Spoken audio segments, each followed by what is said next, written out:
So, welcome to the latest episode on Thoughts of Education, sir. So, I'm very glad today we have Dr. Suresh Venugopal, sir, who's currently serving as a principal of Teach On Institute of Technology, Bangalore. He has joined us with his great experience in the industry and teaching. So, he is here to address the students and share his thoughts. I'm glad to have you, sir. Thank you. Yeah, Nice to meet you also. Thank you, sir. Thank you. So, let's start with your introduction, sir, followed by the questions. Yeah. So myself, Dr. Suresh Venugopal. I joined in this prestigious institution in February 2021. I'm having 23 years of experience, in which 7 years as principal, 10 years as HOD, and various positions in my academic career.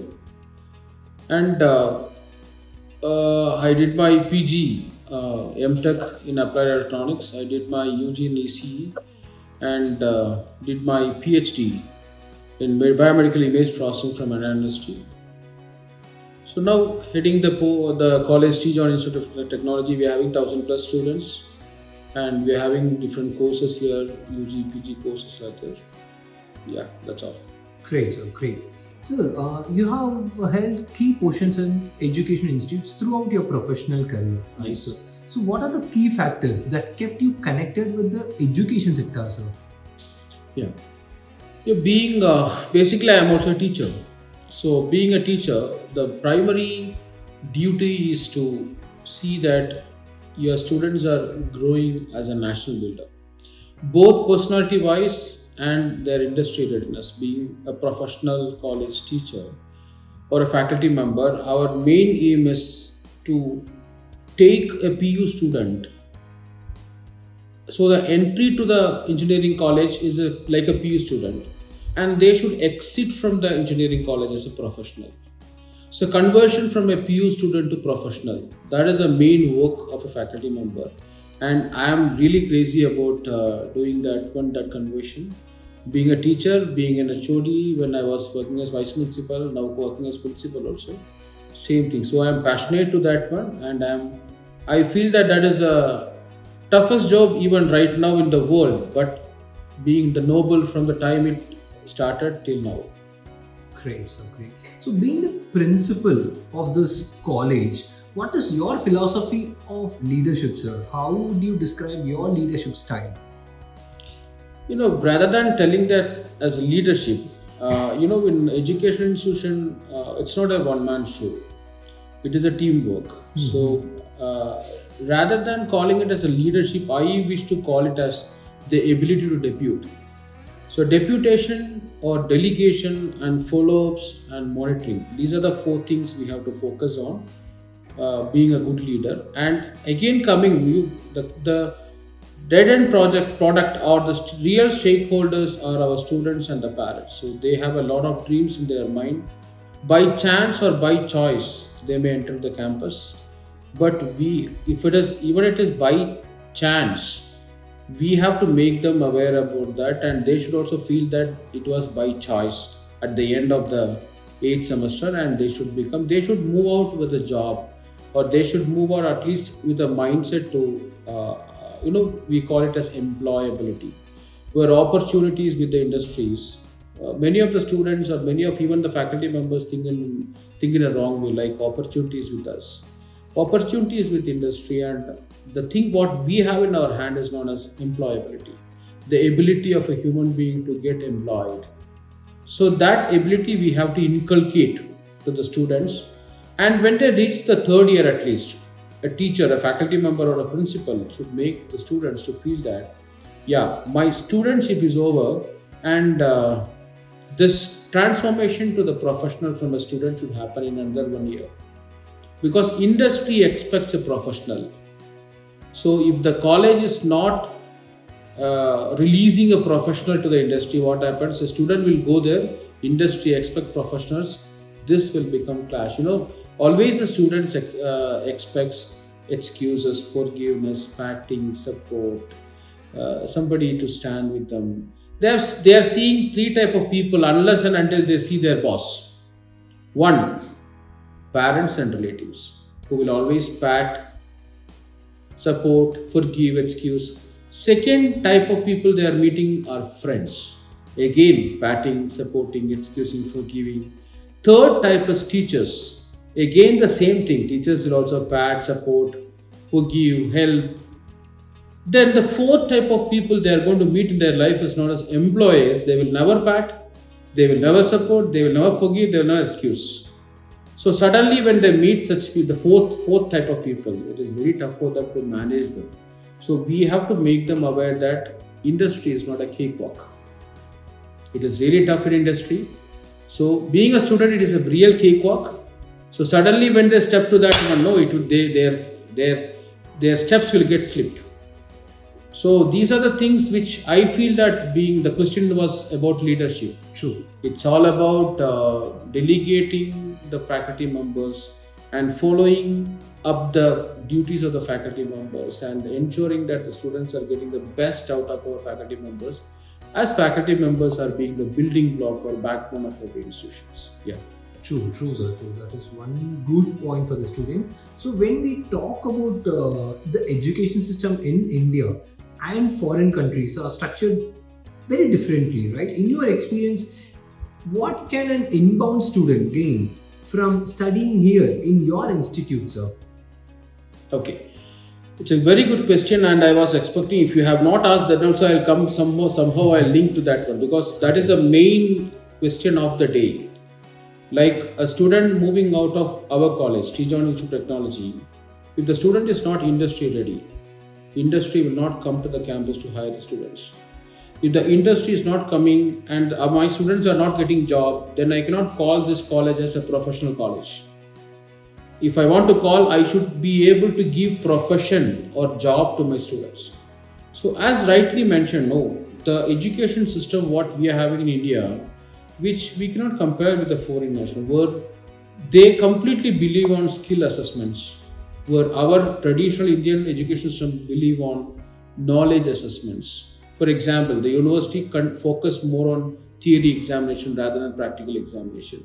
We have theory hours rather than practical hours. We have theory assessment rather than practical assessments.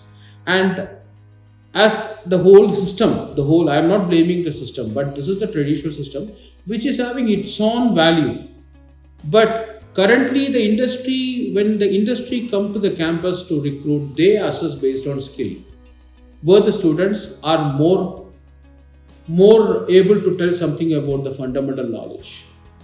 So what we are doing in TJIT, I'll tell you very clearly, if as we are affiliated college, we don't have much freedom to change the syllabus and all. Whatever given by the university, we will be following that. But as we know that at the end of the year, at the end of the 4 years, students and the parents will ask about like if they didn't get a job or if they are not employable, that we feel that we failed in the system. So what we used to do from the first semester onwards, we used to give add-on programs. We are having 3 tier-1 companies in the campus.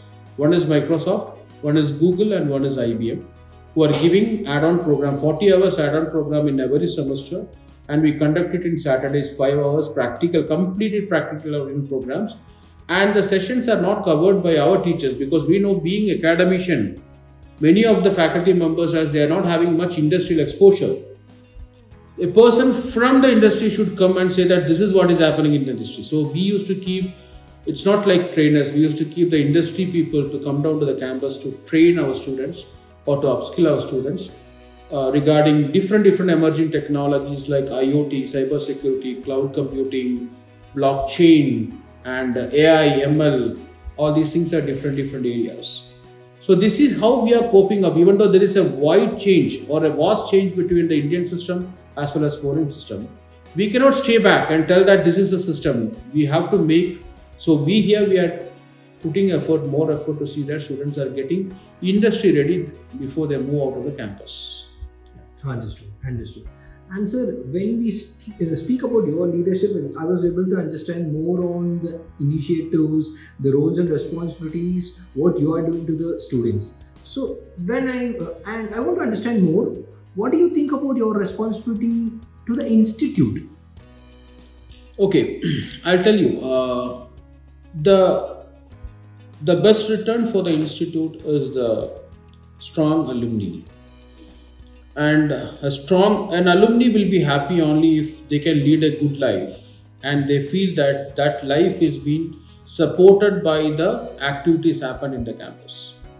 So again, even education, we have to think like a business, not the business what we are telling like normal business. The philosophy of business is just like investing something and waiting for the return. So even we can imbibe the same idea to our personal life also, because we are investing something, investing on our friend, investing on our family, and we are expecting some return. If the return is not being, if you are not getting in return, then we have to rework on the investment. This happens. This is the thing what is happening in life. So what I used to tell, so our return to the institute is actually the wealth or the strong alumni we are having. And we are having nearly I think 6,000 plus alumni members right now who are working all over the world. And to the institute back, when we tell no, like the reflection from the alumni members and the parents and the emotion which they show when their wards are getting the job and when they are getting into the next level, that is the main thing what we feel it as a return to the institute. So my obligation to the institute as a leader of the institution, head of the institution, is that there are many stakeholders for the institution. One, a student, parent, faculty member, my colleagues, then even a vendor. I feel even a vendor who is connected to the institute as a stakeholder. So when the stakeholders are happy, automatically that positive vibe will flow into the institution. So that is the only way I think an institution can grow up. Yeah. Great. And so, any insights into how your institute, right, could be more welcoming to students of different races or economic backgrounds? So, Yeah, I'll tell you. That is what I just started in your second or third question. There may be students who are coming by chance or by choice. Okay, but by chance can happen in a different way. Like they may be from a lower financial situation. They may be from a different race. So, in spite of caste, creed, race, financial conditions, we are welcoming all the students in the same way, and we are ensuring that if a student is having a little bit slow learning capability, so we used to conduct a lot of remedial sessions, and we have women empowerment cell, we have internal college complaint committees, all these we have 23 committees and 15 clubs. All these clubs, committees, all the faculty members put together, we ensure that there is no such type of any sort of discriminations based on caste, creed, race, or even financial, or the level of the level of intelligence or brilliance. All these things will vary. So we ensure that that equality for all being given, and even with most respect. Maybe that may be one of the major main specialty of TJIT, Tijon Institute of Technology, that we all live in the new Gen Z. Like as students are living in that generation, if we live in the traditional generation, then there will be a long gap. So we don't have that gap. Even being principal, I also live in the same generation. Yeah. Understood. And how does the curriculum of this college ensure the best practice of industry, sir? Okay. Again, coming curriculum, as we are an affiliated college, we don't have much catch on the curriculum. But what we are doing, we are giving value-added programs, skill development programs, and add-on programs for the student, which is very compulsory. It's not optional. Because when we keep optional, students may not be able to know about the importance of an extra or something add-on program at this time of age, at this age. So we make it as compulsory. And what we are doing, even this is not in the syllabus or curriculum or scheme or regulation. We used to map the assessment of such add-on program with the internal marks of the syllabus in subjects which is given by the university. So a part of the internal mark flow from the assessment and attendance of these particular programs. So students will feel that this happens like, okay, this is something primary, not secondary, like a subject. One thing. Second thing, we don't used to conduct any add-on program before 8:30, after 3:45, or during holidays. Because when we conduct that, students feel that something conducted in holidays is secondary. Something conducted during the timetable time, that duration is primary. So we include all these program in the timetable. So Great. students are free by 3:45. Understood, sir. Understood. So, what is your vision, sir, for the college? Has it evolved, and how far along in implementing that vision, sir? Again, coming, there are many visions like if you tell about accreditation or ranking framework, we have to, right now we are NBA accredited, we are working for NAC accreditation, we have to go for NIRF and all these things are. But to me as a principal for an engineering college, the main vision is to give job for the students. Students getting a decent job with a decent package is the main thing. What is the vision? And rest all others, if this is there, rest all will shine like a feather to the cap.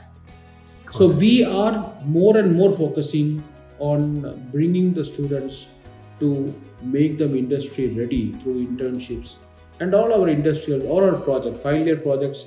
We will not allow any student to do the final year project in the campus. All will be doing in the industry. And in 7th semester and 8th semester, whole final year, we allow the students to work in a company, either as an intern or as a part of the project, or they are being employed in the company. Okay. So what happens, the whole 1 year, our students are getting a chance to be in the industry. Okay. And from there, I used to tell my students, even you didn't get any project, you be in the corner and watch what is happening in the industry. Okay. Even they will come to know that it's not a cakewalk. True, sir. What is the importance of attendance, punctuality, all these things they will learn, so that when they move out of the campus by 8th semester, they will be having a mindset that, okay, I have to change. Correct. So this is the main vision of our college. That is great. So, one final question, sir. How do you tend to establish a healthy relationship and environment in your institute? Yeah. So healthy relationship is required in every area of the life. Okay. So even if I'm telling the relationship with my faculty member to me, or from the HOD to class teachers to colleagues, subject teachers to students, here basically we have one practice which is known as, I don't know you know about or not, I don't know whether there is any college in the universe which is having a department called happiness department. I heard about it. We have a department. We very proudly present happiness department, which is the brainchild of our chairman, Dr. Thomas P. John, who is a philanthropist as well as a mind trainer. Where he believed that if happiness is there, everything will come to that point. Okay. So I used to tell my faculty members very clearly that if you have a cordial relationship with the students, then all other things will happen. I'll tell you one example. We had many friends, we have many friends in our life. All our friends were once a stranger. True. All our friends were once a stranger. And there was a point which we cannot imagine or which we cannot recall, the day or the time where acceptance happened. Till that moment, there was a little bit confusion. There was a little bit thought, provoking, like what to do. Whether this will be okay for him, whether that will be okay for her. But from the moment it is got accepted, it was very smooth. This happens in every relationship in the life. True. Yeah. So that same thing will happen with the current generation, because the current generation students, as we were more submissive in the classrooms, we submit ourselves to the faculty members. Okay. This generation will submit, but they have a lot of questions. True. And if they feel that this faculty member is going to be an influencer, life influencer, he will submit or she will submit. But it is not like based on a dogma or not like based on a statement. Okay. So our faculty members, I used to tell that our faculty members are striving a lot to see that they are getting the best acceptance from the students, and they are struggling and they are putting their effort to see that they will become a life influencer in the mind of the students. So once it is accepted, it is very, very smooth and okay, it's going on. Great, sir. Great. So, any suggestions, sir, you would like to give to the current youth and the aspiring students outside? Yeah. I just want to tell them only one point, okay? You will never get a second chance to create your first impression. First impression, when you sit in front of the HR and technical people, the time you start walking from the door till the time you come and sit on the chair, they will see that how you are, what is your soft skill. And when you get a chance to introduce yourself, you should have ample things in your hand to say that they are not asking, like, they are not considering you as a student, they consider you as a professional. So coming out of the campus as a professional is the main duty of a student who entered into the campus. I'm with the students for enjoyment. I used to dance with my students during my DJ party and all. Here we are having, and I used to wear. I'll throw away all this Modi coat and all these things. I'll wear the hoodie and the cargos, and I used to dance with them because enjoyment is required in the camp, in the life, and entertainment is required. But we should not forget that for what purpose we came into the campus. So to my dear young blood, young energetic students, I just want to tell you that a beautiful career is waiting for you. Beautiful life is waiting for you. Think about just blasting as a bachelor in UK or Singapore or in some metro cities with 1 lakh plus package per month. So that there starts the real enjoyment. But we normally will be put in our mind will be put in a trap that campus enjoyment is the best enjoyment of life. But no, that is also best because time is very precious at that time and you are very fruitful and colorful. But there is a long way to run, and there is a life, beautiful, amazing life ahead. For what? For which you have to put your effort at this point of time and see that when you as a professional college student or an engineering student, you should move out of the campus as a professional, not again as a student who is holding an engineering degree. Okay. All the very best. Thank you. Thank you so much for your time and thank you so much for the words, sir. Thank you.